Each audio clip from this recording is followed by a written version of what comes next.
আসসালামু আলাইকুম। সবাই কেমন আছেন? আশা করি সবাই ভালো আছেন। স্বাদ ও স্বাদের গল্পের সাথে আবারও আসলাম আপনাদের জন্য স্বাদ ও লাবণ্যময় মাগুর মাছের ঝোল দেখাবো। দেখার জন্য সবাই আমার সাথেই থাকুন। আমার ফেসবুক পেজে লাইক করুন। বহু বছর পর মাগুর মাছ পালাম। মাগুর মাছের আজকে ঝোল করে দেখাবো পাতলা। সো এখানে মাগুর মাছটা আমি কেটে ধুয়ে নিচ্ছি। এখন চলে যাচ্ছি চুলোয়, বাকিটা চুলোয় দেখাবো।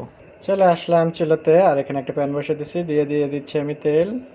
তেলে দিয়ে দিচ্ছি আমি হলকার মেথি।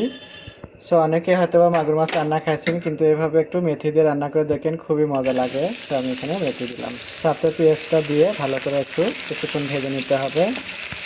পেঁয়াজটা একটু ভাজার পরে আমি এখানে দিয়ে দিচ্ছি একটু রসুন বাটা, আদা বাটা, পাউডার, মরিচ পাউডার, জিরে পাউডার, ধনে পাউডার, স্বাদ মতো লবণ দিয়ে এটাকে এখন ভালোভাবে একটু মিশিয়ে নিতে হবে পেঁয়াজের সাথে এভাবে। আর মশলাটা কষানোর জন্য আমি এখানে একটু দিয়ে দিচ্ছি গরম পানি।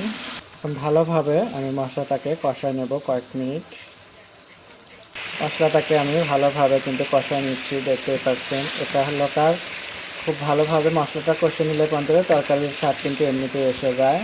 কথা বলতে বলতে মশলাটা কিন্তু আমি একদম তৈরি করে ফেলে দিচ্ছি, দেখতেই পাচ্ছেন তেলের উপর উঠে গেছে। আর এখন আমি এখানে মাছটা ধুয়ে রাখা দিয়ে দিচ্ছি।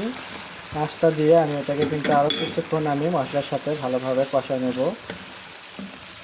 শুরুতে আপনাদেরকে বললাম যে বহু বছর পর আমি এই মাছটা রান্না করতেছি। তবে আমি এই মাছটা কিন্তু খেতে খুব একটা ভালো লাগে না, আমি পছন্দের মাছ না এটা আমার। তো আমাদের বাসার যে সদস্যগুলো আছে তাদের জন্য করে কিন্তু এটা রান্না হচ্ছে, তারা কিন্তু খুব মজা করেই খাবে। এর জন্য করে আমি মজা করে রান্না করতেছি।